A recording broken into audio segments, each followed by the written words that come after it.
Hola. Bueno, dos cosas o varias. Primero, la calefacción. Sé que los de arriba estáis pasando un calor horrible, pero tenemos problemas con, con toda la calefacción, así que hemos solicitado que nos la quiten y espero que no paséis mucho calor. Abajo sé que pasáis frío, no puedo hacer nada, ¿vale? No podemos hacer nada, ¿vale?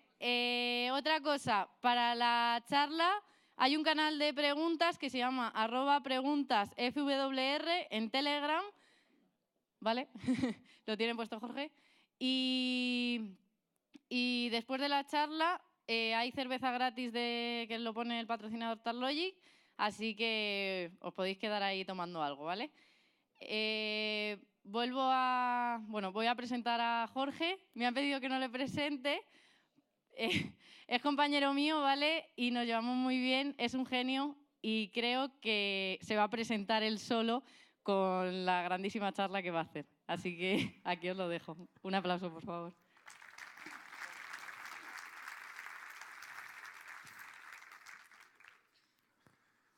Bueno, pues bienvenidos.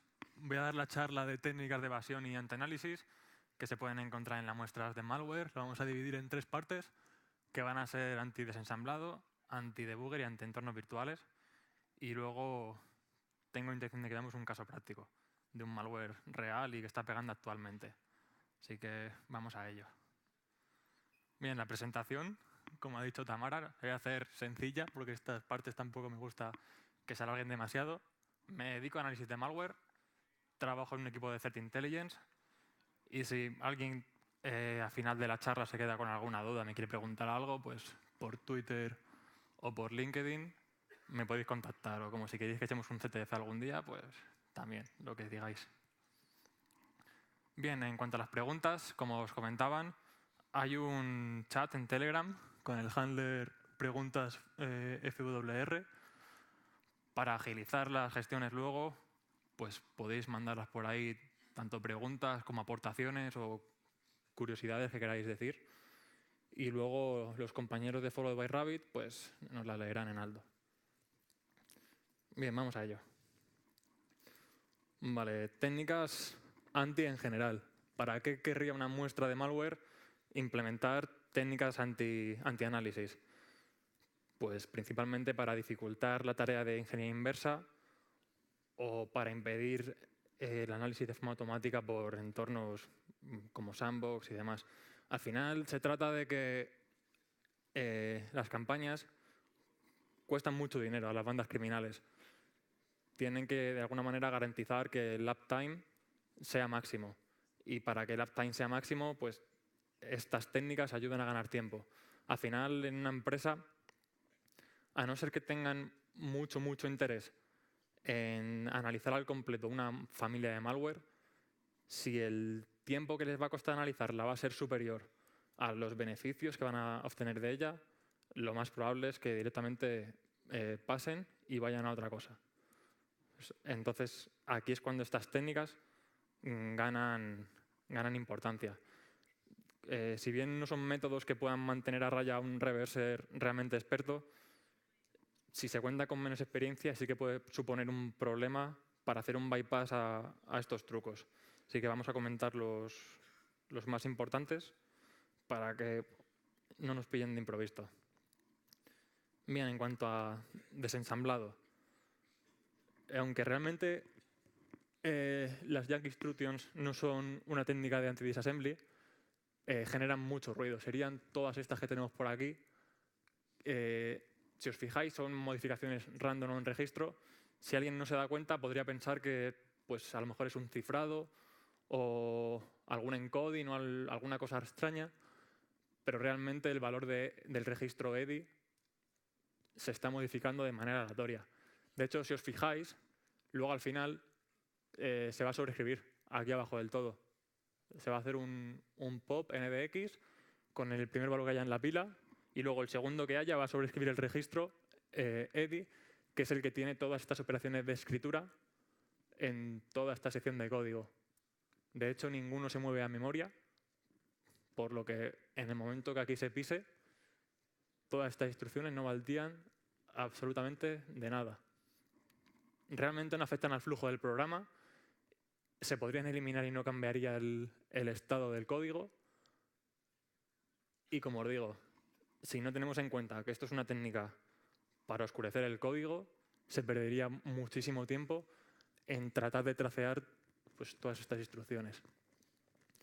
Aquí al final, si os fijáis, hay otra técnica de anti-disassembly, que es justo la que vamos a ver después, que son los jump instructions con condiciones constantes. Aquí se ve mejor, aquí al final puede pasar un poco desapercibida, pero al final de lo que se trata es de que es un salto condicional que realmente no es condicional. Es un salto incondicional como si fuera un JMP, un jump directamente. Si os fijáis, aquí al principio tenemos un sort del registro EAX. El valor real del registro se pusea para luego con el pop recuperarlo. Por lo tanto, este soreado solo tiene un fin, que es el flag 0, el Z flag, setearlo a 0 para que el JZ de después siempre salte a la localización 401950. Como os digo, es una secuencia de código que comienza con un SOR. Ese SOR va a limpiar el registro, pero su función es dejar el Z flag activado. Como la siguiente instrucción es un salto condicional, que se tomará si se activa el 0 flag, realmente no es un salto incondicional. Vale, aquí el problema reside en que el desensamblador, en cuanto vea los opcodes del JZ, lo que va a intentar desensamblar es primero la rama de la condición falsa, que va a entrar en conflicto con la condición verdadera.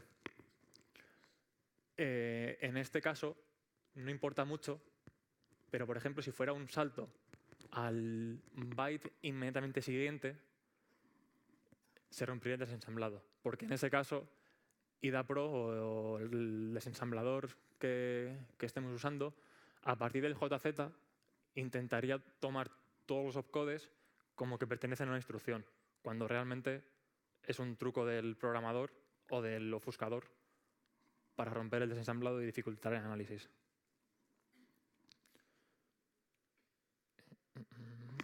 Me salta uno. Vale. Más jumps como métodos de anti-disassembly. Bien, cuando tienen el mismo destino. Aquí, si os fijáis, tenemos 3 secuencias que realmente van seguidas, solo que en el código están separadas.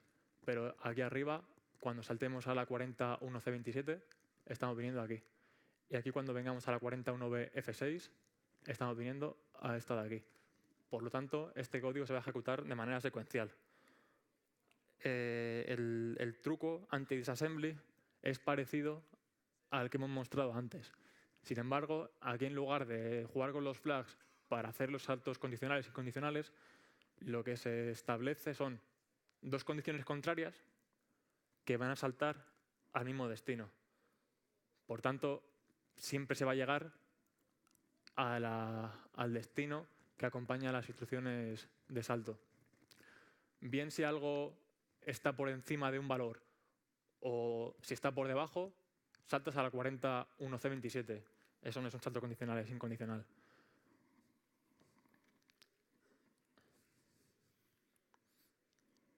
Vale, para hacer frente a estas técnicas, conviene ver las instrucciones con los opcodes. La secuencia de código es la misma, ¿vale? Son los 3 mismos saltos ofuscados de la 401950 a la BF6, ¿vale? Son exactamente la misma, pero aquí en esta captura tenemos los opcodes. Bien, para hacer frente a este tipo de ofuscación, se podría proponer un script de IDAPRO que nos fuera buscando los opcodes relativos a los saltos. Tenemos de 2 tipos, los que ocupan 6 bytes y los que ocupan 2 bytes.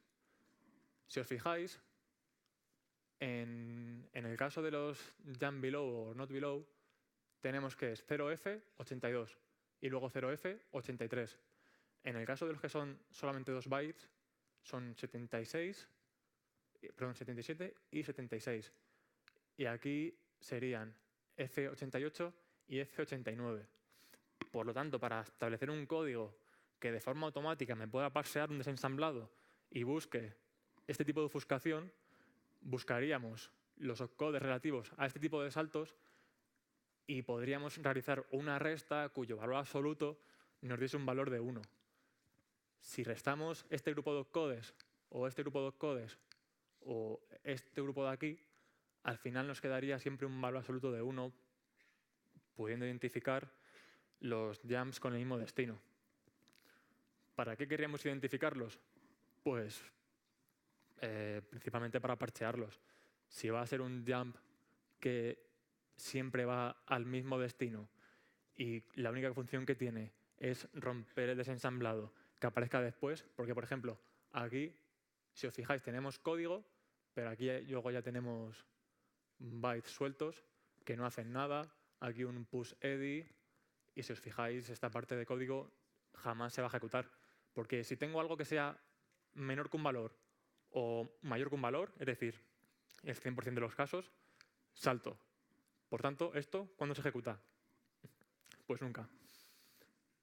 Con el script que os trato de plantear, lo que podríamos hacer sería el primer jump condicional, que está aquí, cambiarlo a un jump incondicional y las siguientes instrucciones parchearlas.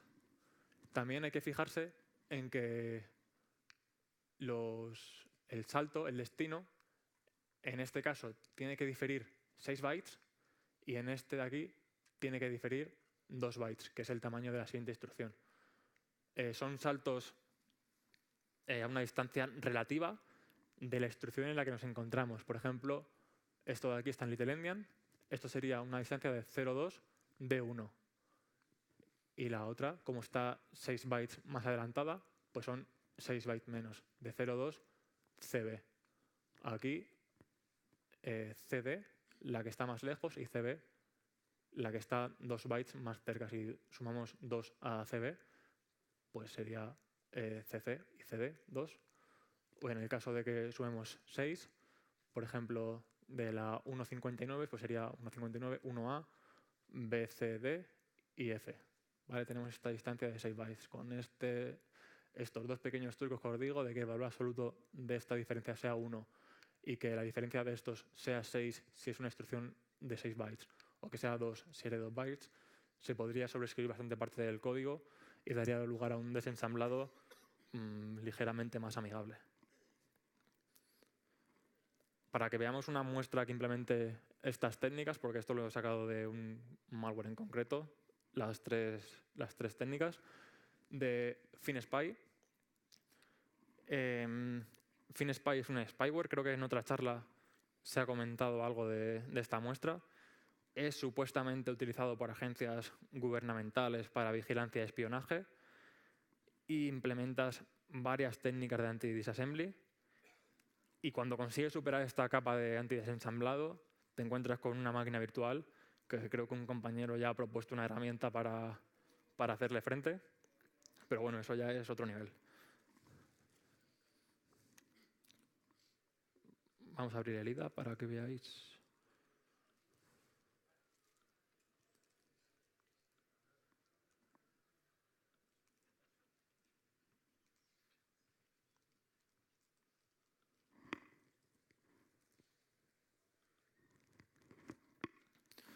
Bien, pues cuando metemos el FinSpy al IDA, lo que nos encontramos de primeras es esto.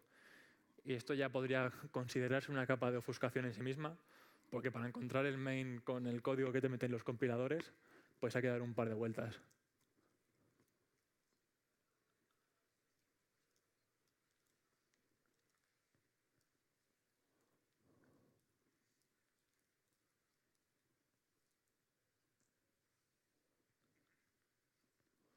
Bien, si os fijáis, aquí ya estamos en...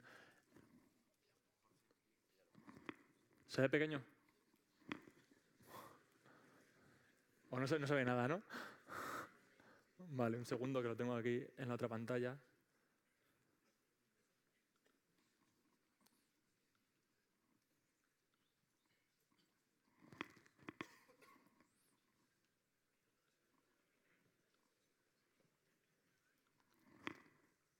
¿Mejor? Vale, aquí. El main empezaría a ejecutar código por aquí. Aquí tenemos lo que hemos comentado antes, de un montón de escrituras en el registro EDI que no llevan a lo que parece a ningún lado así a priori porque parecen instrucciones random. Parece que no acaba nunca. No me quiero imaginar debuguearme esto.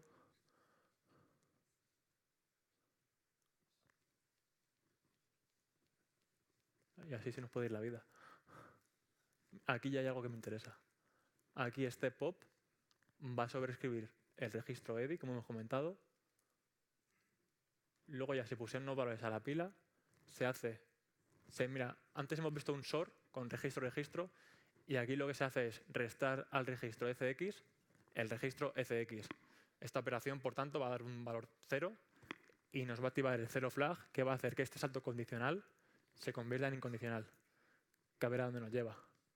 Nos lleva a los famosos saltos que bien sea menor que algo, bien sea mayor que algo, siempre va a saltar al mismo sitio. O sea, otro salto condicional que realmente es incondicional y que después me rompe el desensamblado y aparte es zona de código que nunca se va a ejecutar. Puedo seguir troceando, a ver si esto me lleva a algún lado. A otro salto condicional que realmente es incondicional, que no llega al mismo sitio. ¿Vale? Por esto digo que es importante tratar de scriptear de alguna manera y hacer frente a esta capa de ofuscación. Si os fijáis arriba en la barra de estado de ida, tengo muy pocas zonas en azul, que son las zonas bonitas para nosotros, y de zonas rojas, pues es prácticamente toda la parte del código. Bueno, luego si hiciéramos frente a toda esta capa de ofuscación, nos encontraríamos con la máquina virtual y la fiesta sigue bastante.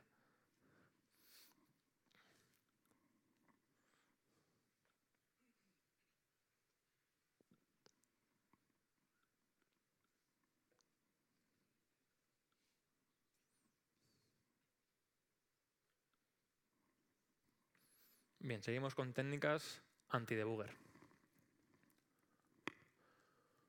Bueno, al final, para analizar una muestra de malware, en estático se puede sacar parte, depende si o bien está corriendo debajo de un packer o bien tiene mucha capa de ofuscación, pues vamos a tener que correr la máquina, o sea, la muestra en una máquina virtual y hacer este análisis dinámico para ganar un poco más de intel sobre qué está haciendo y por qué está haciendo lo que hace y cómo lo hace. En cuanto a las técnicas anti-debugger, que su nombre es bastante indicativo, va a ver si la muestra se ha cargado debajo de un debugger para o bien cerrarse en banda o cambiar su comportamiento para liar al analista. Y lo que os digo siempre, es para mantener el uptime de la campaña. Cuanto más tedioso sea para el reverser, mejor. Esta técnica, la de isDebuggerPresent, es una de las más básicas de detección y se basa en chequear el Process Environment Block, el PEB, para ver si está activado el flag beInDebug. Tenemos dos formas de consultar si el flag beInDebug está activado y una es mediante una API que nos ofrece Microsoft, isDebuggerPresent, que nos va a devolver en el registro EAX si el proceso está siendo debugueado con un valor booleano, o bien directamente accedemos al PEB, a la dirección del flag, para comprobar si está activado o no. El PEB está en el offset FS030 y de ahí tendríamos que desplazarnos 2 para conseguir el flag beInDebug. Aquí a partir de aquí lo mismo. Testeamos si ese registro está activado y es una manera de detectar el debugger. Bien, aparte del flag isDebuggerPresent, hay más, como el NT-Global Flag, que en el offset 68 también puede mostrarnos si el programa a analizar está cargado por un debugger. Si no está siendo debugueado, tendrá un valor de 0 y si está siendo debugueado, contendrá un valor de 70. De nuevo, aquí el código en el ensamblador para poder hacer a ese offset. Es parecido al de bin debug, pero en lugar de desplazarnos un 0,2, nos desplazamos un 0,68. Con check remote debugger present, que en principio el nombre de la API puede infundir un poco error, porque el check remote debugger parece que te está sugiriendo que puede comprobar si está corriendo un debugger en otra máquina, pero para nada. Es otra API que se utiliza para ver si un programa está siendo debugueado. Lo curioso de esta función es que podemos pasarle un manejador de cualquier otro proceso, no tiene por qué ser el que se está analizando, y un valor booleano te va a devolver si ese programa está siendo lanzado por un debugger o si no. Bien, otra técnica sería levantar excepciones mientras se debuguea. Se basa en el hecho de que el debugger va a ser quien maneje las excepciones. De hecho, cuando estamos debugando el código y ponemos un breakpoint y el flujo de ejecución llega a ese breakpoint, lo que hace el debugger es levantar una excepción que es darte a ti el control del programa. Este tipo de excepciones se puede jugar con ellas para ver quién es el encargado de manejarlas. Si se generan excepciones de forma premeditada y en el manejador de excepciones se setea un flag para confirmar que ha sido el propio manejador quien ha tratado la excepción y no un analista debugueando a F7 o a F8, pues se puede deducir que el programa está siendo debugueado. ¿Bien? Y los timing checks famosos de RTSC y getItCount. Cuando se debuga un proceso, se emplean ciclos de CPU, tanto por el código del debugger, que va a ser más lento que si estuviera corriendo en una máquina real o lanzado simplemente con un doble clic, o lo que sí que genera una cantidad diferente, significativa de tiempo, es que alguien esté traceando el programa. Si se analiza el tiempo de ejecución entre diversos puntos, se puede deducir si está corriendo bajo un debugger o si no. Por ejemplo, con cualquiera de estas dos funciones, RTSC o getItCount, se podría poner una llamada, guardar el valor que te devuelva. Luego estaríamos nosotros traceando el código como buenamente podamos, a lo mejor debugueando un algoritmo de cifrado o cualquier sección que nos interese. Vamos a emplear mucho tiempo, pues tienes que ir viendo qué hace el desensamblado, tienes que hacer tus anotaciones, tomar tus notas. Si no nos fijamos que mediante RTSC o mediante getItCount se haya guardado el valor de los ciclos de la CPU en cierto punto y cuando hayamos acabado de tracear pasemos por otra de estas llamadas y se compare el tiempo respecto a un valor ideal que hubiese tardado una ejecución continuada sin intervención humana, pues nos pueden pillar.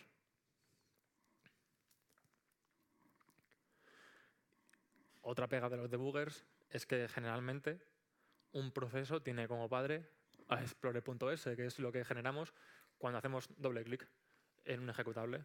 Cuando hacemos doble clic en un ejecutable, ese proceso se lanza como hijo de explorer.s. Sin embargo, si corremos con un debugger, el proceso padre del proceso analizado va a ser por fuerza el debugger. Se podría implementar una rutina que escanease los procesos en ejecución, que obtuviese el PID de explorer.exe y compararlo con el proceso padre de mí mismo, de mi proceso. Si mi proceso padre no es explorer.exe, es que algo falla. O bien me han lanzado con un debugger, o bien hay algo que no tengo controlado, no me gusta y me cierro en ejecución. O tomo una vía diferente para hacer perder el tiempo al analista. Más típicas que las que he contado, pues directamente hacer un snapshot de los procesos en ejecución y ver si alguno se corresponde con los típicos debugger que se suelen utilizar como OliDebugger o X32 y X64, IDA Pro, o quien sea capaz de usar Windows Debugger, pues también. A mí me puede. Aparte, detección de breakpoints. Cuando ponemos un breakpoint en el código, estamos cambiando el opcode donde situamos nuestro punto de ruptura por un CC. Ese CC no es el punto de ruptura int3. Un ejecutable puede implementar una rutina que escanee el código en busca de ese opcode. Ese opcode no va a estar porque sí en ningún sitio. Si se encuentra, pues es que está siendo debugueado, y hay que mencionar que esta sería una posible manera, entre varias, de detectar breakpoints por software. También habría luego por hardware que mediante esta técnica estarían exentos de ser detectados, pero hay otras que sí que permitirían pillar los hardware breakpoints. Como referencias, aquí os dejo una presentación que hicieron en la Black Hat hace unos años sobre técnicas anti-debugger, que estaba bastante curiosa. Bien, y por último, las técnicas anti-máquina virtual. Máquina virtual, seguro que habéis usado casi todos. Al final estamos virtualizando un sistema operativo sobre un sistema real y inevitablemente deja trazas en el sistema. Deja trazas que un atacante o un escritor de malware puede utilizar para detectar nuestros entornos. Entre estos artefactos pues podríamos encontrar las claves de registro típicas de VirtualBox o de QEMU o de VMware. Yo personalmente nunca he usado KVM, pero seguramente sea más complicado detectarlo, bien porque esté menos extendido, aunque ahora se esté utilizando mucho.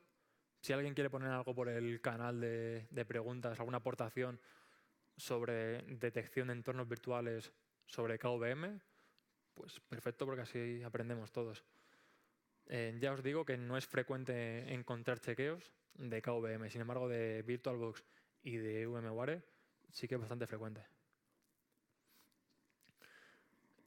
Aparte de los registros que hemos mencionado en la transparencia anterior, hay muchos ficheros del sistema, bien drivers, bien DLLs, que pues, al final tienen que asistir a la máquina virtual para que podamos tener integración con el ratón, con el teclado, con cualquier funcionalidad que nuestra máquina virtual implemente. Chequeando si existen algunos de estos ficheros sería otra manera de encontrar si el entorno es virtual o no. De nuevo, la mayoría asociados a VMware y VirtualBox. KVM sigue exento, así que igual es el momento de cambiarse. En cuanto a los directorios, las famosas VMware Tools o VirtualBox Tools para poder hacer drag and drop del host a la máquina, para poder compartir portapapeles, para que la resolución nos permita debuguear y no tener una pantallita así de pequeña que no se ve nada. Tienen que guardar toda esta información en algún sitio. Y, por ejemplo, en VirtualBox tendríamos las guest additions en esta ruta. En Program Files también encontraríamos la carpeta de VMware, que en mi máquina tiene las VMTools. Chequeando si estos directorios existen, pues se podría comprobar si el entorno es virtual o no. Al final, lo bueno que tienen estas detecciones es que generan ruido y se les va a pillar. Así que estas tampoco suponen mucha dificultad para hacer el bypass. Direcciones MAC. Cada vendor pues tiene su rango. Por ejemplo, VMware, estas capturas son de mi máquina, tiene el 00, 0C, 29, que está aquí definido como de VMware. Se podría lanzar una petición al sistema operativo en nuestra muestra de malware o en lo que queramos para chequear si nuestra Mac está en algún rango conocido asociado a vendors de virtualización.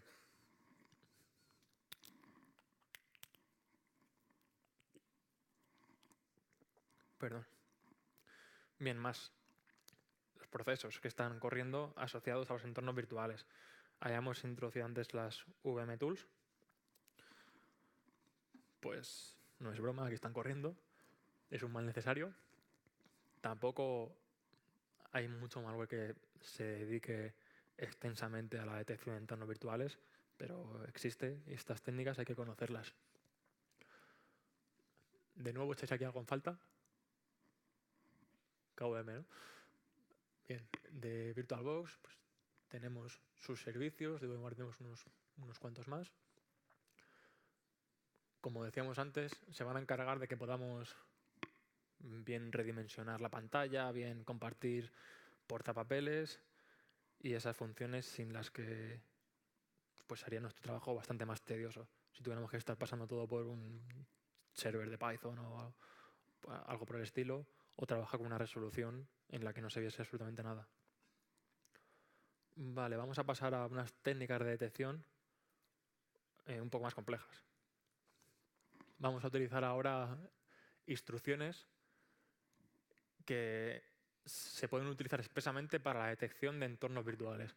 Por ejemplo, la instrucción CPU-ID nos puede detectar el entorno dependiendo qué parámetro le pasemos en el registro EAX antes de hacer la llamada. Podemos comprobar la presencia del hipervisor si le ponemos en EAX un valor de 1. O podemos hacer una consulta a cuál es el hipervisor vendor si le mandamos en EAX un valor de 40.00.0000. Ahora hacemos una prueba en mi máquina virtual, pero el output que vamos a conseguir va a ser algo así. ¿Vale? Virtual Machine Detected y el hipervisor rand, pues aquí podemos sacar la cadena VMware. El código para implementar estos chequeos es muy simple. Segundo que he perdido el ratón. Ah, vale, está por ahí. Bien, la llamada a CPU-ID, aquí con el registro EAX con un valor 1, primero lo soreo y luego lo incremento para que tenga un 1. Ahora llamo a CPU-ID y luego esta llamada me va a devolver en FX las características del procesador. Y yo sé que en la posición 31 de este registro el valor de FX va a ser un 0 si el entorno es real o va a ser un 1 si es una máquina virtual. El entorno de desarrollo que he utilizado es Dev C++, por eso tengo que poner la anotación en AT&T, que es un lío si estás acostumbrado a Intel, pero bueno, aquí son poquitas instrucciones. En el caso de querer identificar el vendor, en lugar de llamar a EAX con un 1, lo llamaríamos con un 40.00.0000. Y en los registros EAX, FX y EDX los concatenamos y nos daría la salida que hemos visto antes. Vale, podemos mirar estos en un momento.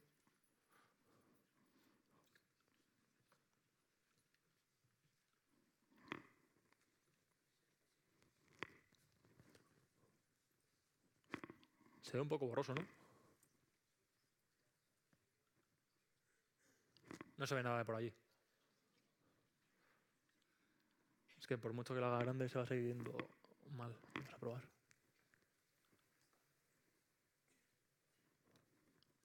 Nada.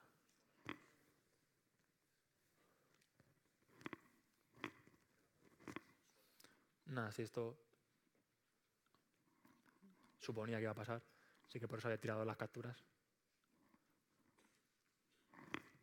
Vale, pues el output sería este. Me pilla la máquina virtual porque no está ni jardinizada, ni me molesta en quitar nada. Yo realmente, en mi máquina de análisis no me interesa implementar ninguna medida antidetección. Porque si el malware me detecta, yo quiero saber cómo me detecta.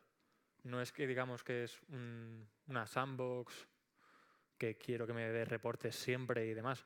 Ahí sí que utilizaría un entorno jardinizado, pero en un entorno de análisis quiero ser yo quien pase a mano todos los chequeos para saber en qué punto me está pillando y qué técnicas utiliza, si son novedosas, si son ya antiguas o de qué va la historia. Bien, lo que sí que podemos hacer es echar un ojo al ejecutable Pero bueno, ahora después. Bien, más técnicas. Esta se llama Red Pill. Es una técnica implementada por una investigadora polaca, se llama Joanna Rukowska. Al final, casi todas estas técnicas se basan en lo mismo y es, en este caso, se lanza una petición para obtener la dirección del SIDT. Esta investigadora establece que se ha dado cuenta a través de su research que si el valor devuelto de esta dirección está por encima de D0, es una máquina virtual. Y si está por debajo, es una máquina real. El problema de esta técnica de detección es que solamente funciona en entornos que tengan un procesador. En entornos que tengan más, no va a funcionar. Así que bypassarlo es relativamente sencillo. El código para implementarlo no es complejo. Son poquitas líneas. Así que si queréis probarlo, pues aquí lo podéis directamente compilar y lanzar. Vale, y aquí os muestro todas las instrucciones de x86 asociadas a detección de entornos virtuales. Bien, tiene una peculiaridad y es que este set de muestras no es usual encontrarlo en muestras de malware, por lo que si se implementan, lo más seguro es que sea para la detección de entornos virtuales. Los ejemplos que hemos comentado de CPUID y SIDT, pues el de SIDT sería el de Red Pill, luego el de SGDT y SLDT se podrían implementar una técnica que se llama No Pill. Y bueno, en definitiva, como os decía antes, casi todos funcionan de la misma manera y es que van a buscar discrepancias entre la localización de una estructura que en una máquina virtual se encuentra en una dirección acotada a un espacio concreto y en una máquina virtual va a diferir totalmente.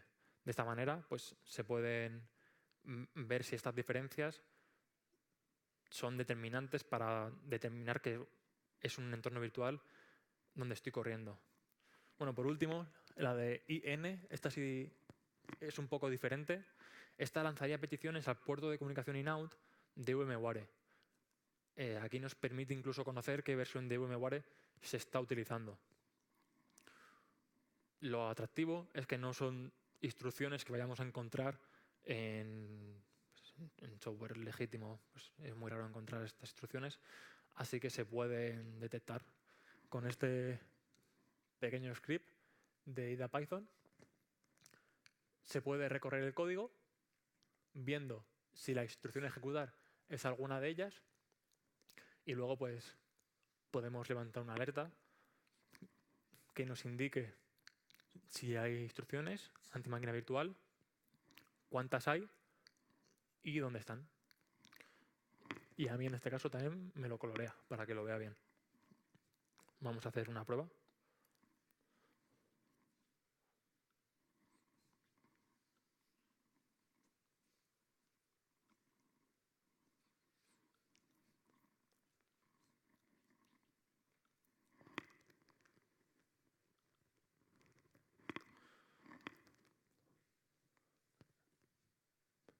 Este es el código del UM Detector con las funciones de CPU y D.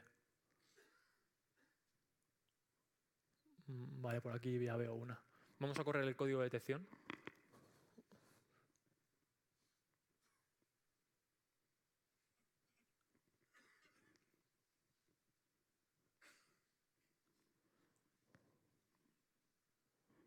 Bien, y aquí abajo, en el output window, deberíamos ver qué nos dice esto. A vosotros os ve muy borroso, pero bueno, aquí nos dice potencial instrucción anti-máquina virtual en este offset. Podemos darle doble clic y nos lleva directamente. O en este otro y nos lleva directamente. Aquí si os fijáis, le pasamos en EAX el 40.00.00.00 para ver si nos pilla el vendor de virtualización.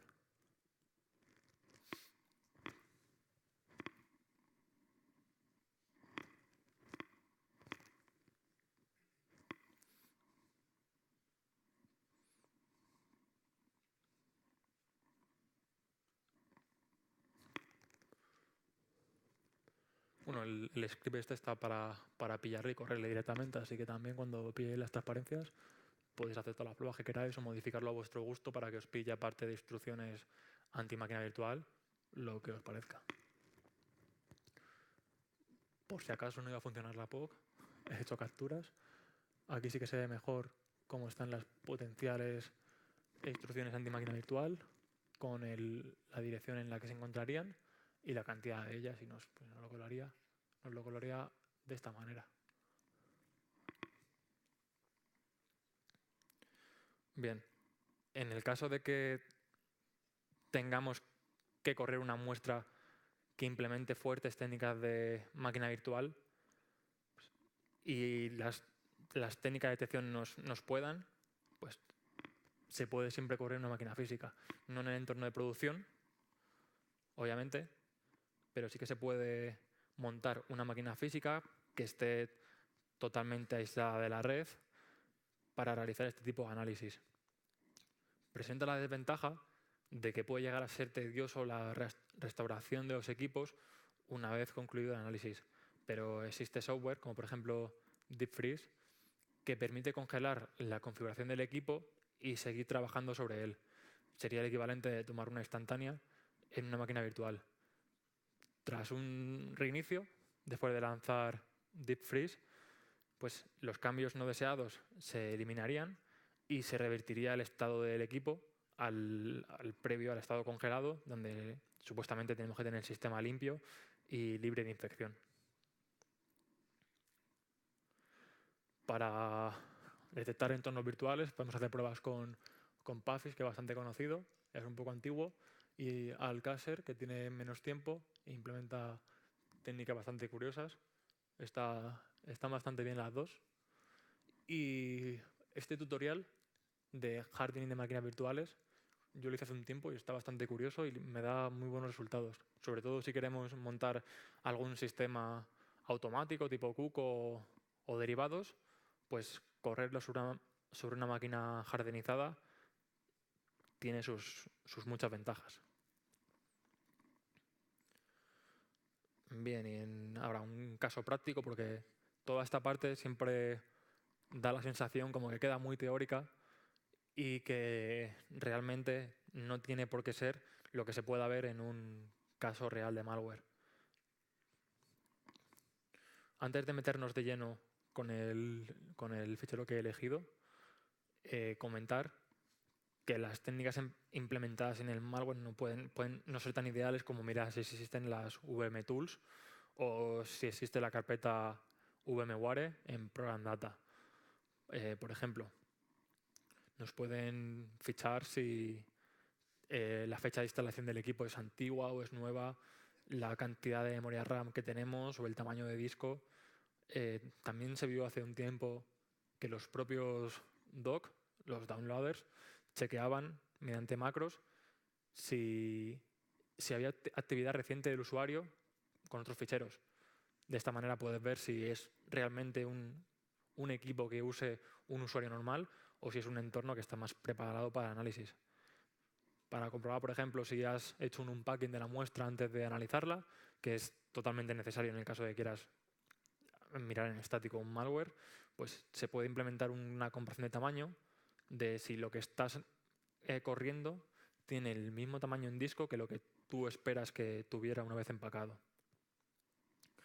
Aparte, destacar que nosotros estamos viendo detección en el propio binario, que las técnicas estén implementadas en el binario, pero es que estas técnicas pueden estar implementadas en el command and control.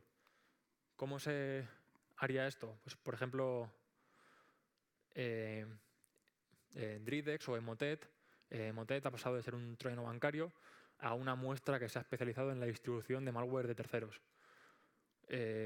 Dridex también implementa la detección de esta forma y se basa en que la muestra, al llegar al sistema, recaba información, tanto como de fecha de instalación, como de procesos corriendo en la máquina, como de qué software tienes instalado. Todo este tipo de información la va guardando el fichero. Cuando ya acaba de recabar todo lo que necesita, la cifra y se lo manda a servidores controlados por los atacantes. En estos servers el proceso es el inverso, se descifra, se tiene en claro esta información y se parsea de acuerdo a cómo tengan montados para tratar de discernir si es un entorno real. Por ejemplo, si te llega un reporte de que una máquina tiene instalado IDA Pro, tiene corriendo Process Explorer, pues todo apunta a que es un sistema de análisis. O si tiene 1 GB de RAM y 25 GB de disco, pues todo indica a que puede ser una máquina virtual. Muy poca gente tiene 1 GB de RAM en el equipo, muy poca gente tiene 25 GB de disco, así que por aquí sería bastante fácil pillar la máquina virtual. Bien, el resto de la charla lo vamos a enfocar al análisis del código que se encarga de detectar estos entornos virtuales por un malware real. La muestra que he elegido ha sido PandaBunker. Para los que no suene, PandaBunker es un terreno bancario y sus orígenes provienen del famoso Zeus. El código original de Zeus fue publicado en 2011 y desde ese momento han sido varias las organizaciones criminales que han utilizado esta base para crear sus propias muestras, con el fin de meterse en el sector del malware bancario.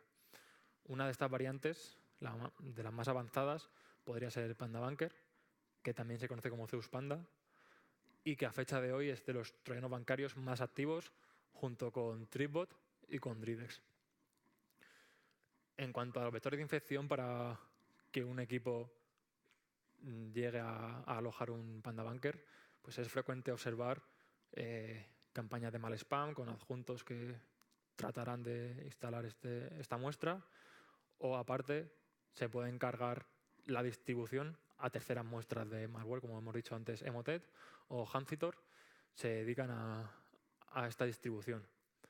Por ejemplo, Hanzitor, para comentar un poco sobre él, últimamente distribuye muestras de Infostealer como Pony o Evil Pony, y aparte, dependiendo de quién esté pagando por esa distribución, te puede instalar una muestra de PandaBunker, como hace hoy en día, o por ejemplo en Navidad te instalaba otro terreno bancario que se llamaba IceID, que targeteaba generalmente a Estados Unidos, a los bancos de Estados Unidos. Pues, antes de meternos en materia, fijaos la fiesta que debe ser que se nos infecte un ordenador con un Hanzitor, porque tienes corriendo un distribuidor, un Infostealer, otro Infostealer, un bancario. Abres un explorador de procesos y tienes más procesos maliciosos que legítimos. Bien, y en el caso de PandaBunker, una vez que hemos conseguido hacer el unpacking, de lo primero que nos encontramos en el main es de una función que yo lo tengo ya aquí renombrado y bonito, pero cuando te encuentras por primera vez con ello, pues no es tan bonito. Sin embargo, ves que hay un call a la función que sea y luego testea un valor de vuelta. Dependiendo de ese valor de vuelta, o bien nos instalamos, o bien hacemos un release del mutex que hayamos creado al principio y me autoborro. Bien, esto ya es un indicativo de que aquí, en este punto, se va a decidir algo que si le gusta se va a quedar en el equipo y si no le gusta se va a autoeliminar. Es un indicativo de que aquí ya se está haciendo algún tipo de comprobación. En principio no sabemos cuál es. Puede ser simplemente comprobar el mutex para el control de instancias o, lo que pasa en este caso, el chequeo de entornos virtuales. Según entramos a esta función que yo he nombrado como check environment, nos encontramos otro call con otra decisión que parece que va a ser vital, o bien para seguir haciendo chequeo del entorno virtual, o bien para salir como si aquí no hubiese pasado nada. En este caso lo que busca es que en la ruta donde se ha lanzado exista el mismo fichero pero con extensión .dbg, todo indica a debugger. En esa rama que cogería por la izquierda si existe, se calcularía un hash para ver si el fichero que hay es realmente el que tiene que haber, se comprueba su integridad. Y esto no es otra cosa que un sistema de debugging para los escritores de esta pieza de malware. Tened en cuenta que ellos van a probar su código muchas veces al final, antes de lanzarlo a que infecte a la gente y trate de robar credenciales bancarias y demás. Tienen que hacer muchas pruebas y no podrían hacer tantas pruebas si les pilla sus propios entornos virtuales con sus herramientas para monitorear y debuguear. Lo que hacen es poner este fichero con el punto debugger y si existe es que están en desarrollo. Por lo tanto, la parte de chequeos no se ejecuta. Aquí no tenemos la suerte de que nosotros como analistas podamos poner en nuestra sandbox el fichero .debugger que diga, me estoy debugueando, no hago detección de entorno y lanzo toda la parte interesante. Aquí han ido un paso más allá y han puesto una firma digital que tiene que comprobarse para ver que realmente ese fichero .debugger es quien dice ser. Realmente esto, como ya sabéis, siempre es un paso de ellos, un paso de nosotros, un paso de ellos, un paso de nosotros. Siempre vamos un paso por detrás, obviamente, porque es mucho más fácil atacar que defender, pero otras muestras que no implementaban esta firma digital, pues lo que hacíamos era poner el fichero que decían y el chequeo de entornos no se ejecutaba y ya teníamos pues bien command and controls, bien ficheros de configuración, pues todo lo interesante que te da como parte de un equipo de inteligencia. En nuestro caso, como no tenemos el fichero .debugger, pues no nos queda otra que ir por el camino de la derecha. Que si os fijáis, hay por ahí un call a get-keyboard-layout para ver de qué país somos. Esta técnica del get-keyboard-layout se utiliza mucho para intentar evitar que ciertos países se infecten. En el caso de PandaBunker, los lenguajes protegidos son Rusia, Ucrania, Bielorrusia y Kazakh. Así que si nuestro ordenador tuviese alguno de estos 4 teclados, el efecto sería el mismo que si nos pilla el entorno. Directamente la muestra se autoelimina sin mayor afectación. ¿Por qué hacen esto? Pues sería muy fácil atribuir la muestra a estos países, porque podríamos entender que no quieren infectar a su pueblo o que realmente las leyes sobre el cibercrimen en estos países son bastante más duras de lo que lo puedan ser en el resto de Europa, por ejemplo. Si cometes un delito informático que afecte a Rusia, es posible que la pena de cárcel sea para tenerlo en cuenta y que veamos estos chequeos en las muestras de malware, que no son nada del otro mundo. Encontrárselas hay un montón de ransomware que tiene este mismo código, varios bancarios y varias muestras en general. Bien, si nuestro equipo no tiene ninguno de estos teclados, pues somos candidatos a que nos infecte o a que siga comprobando el entorno virtual. Una vez pasado los chequeos de lenguaje, tendríamos estos 16, creo que son, chequeos. Vamos a ver por encima cada uno de ellos, ¿vale? Comentarlos sin entrar en mucho detalle.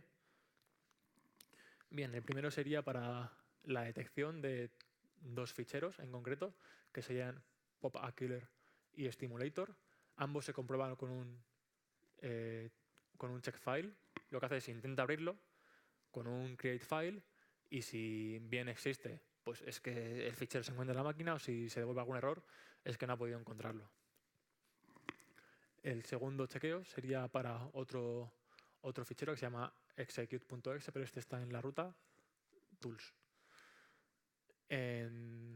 Si buscamos un poco por internet, parece que estos 3 ficheros, tanto PopAkiller como Stimulator como execute, están asociados a una sandbox de un fabricante en concreto y que debe ser que estos desarrolladores pues ya la conocen, así que tratan de evitar que en concreto esa solución de seguridad sea capaz de extraer ningún tipo de información de su bancario.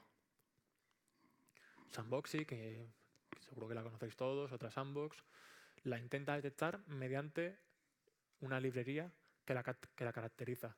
Si es capaz de cargarla o si bien el mutex asociado a esa sandbox ya existe, pues con seguridad es que se está ejecutando dentro de esa sandbox. Antes hemos comentado, en el caso de que nos puedan las comprobaciones en entornos virtuales, que una opción es correrlo en una máquina física. Pero en esa máquina física tengo que implementar alguna forma de volver a un estado limpio.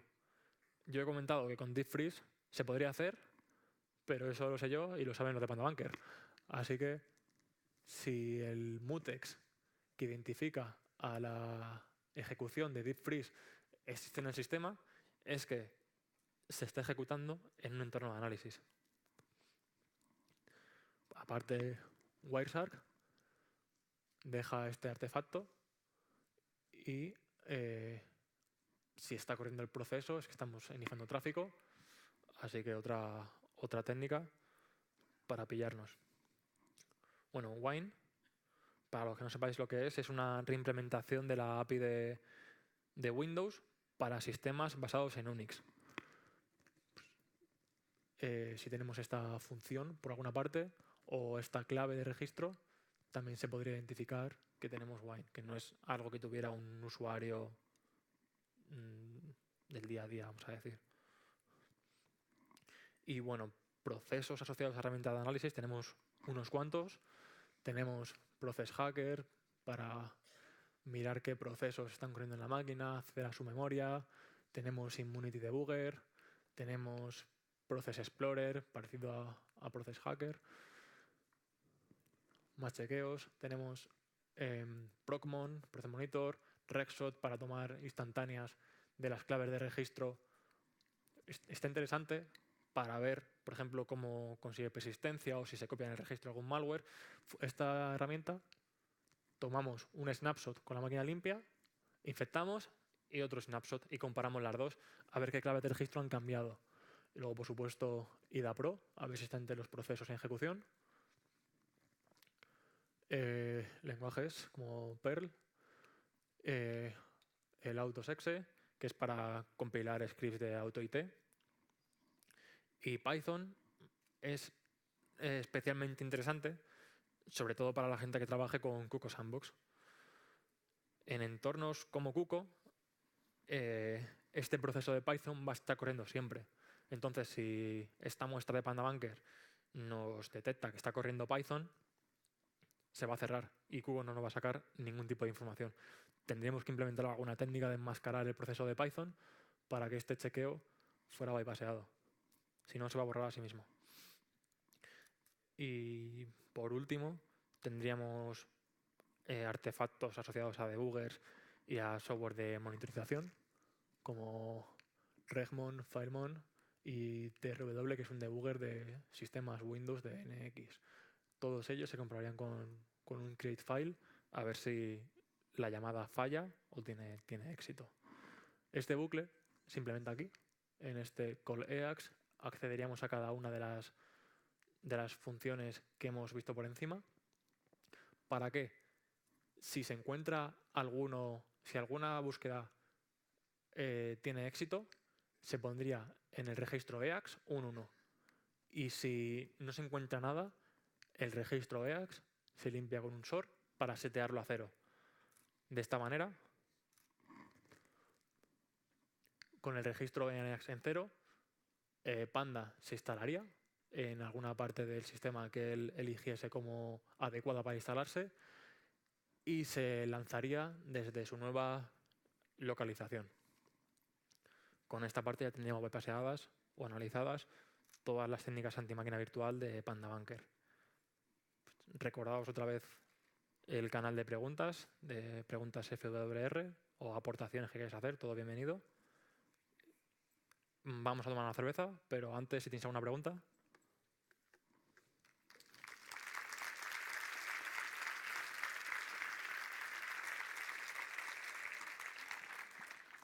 Vale, por el canal habéis hecho varias preguntas. La pregunta número 1 era, el uso de las técnicas anti-VM basadas en los sets de instrucciones que el hipervisor no emula, ¿crees que deberían hackearse a bajo nivel de alguna manera análisis dinámico para evitar que nuestra máquina física se vea comprometida? La máquina física, Sí. para el tema de VM Escape y demás. Eso es, ¿no? Ha sido tú, ¿a que sí? Pues juquearlas o que no todo trague.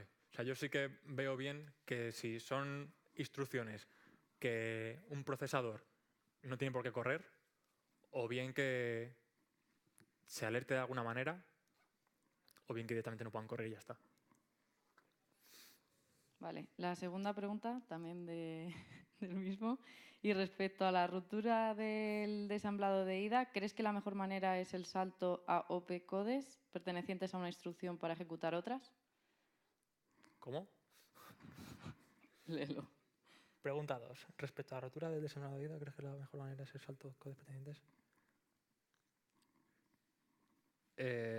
No te entiendo lo que quieres decir. Vale. O sea, si te refieres a la parte que hemos dicho de parchear, ¿es esa parte? ¿Sí? Depende si es un salto que va a ser un salto incondicional.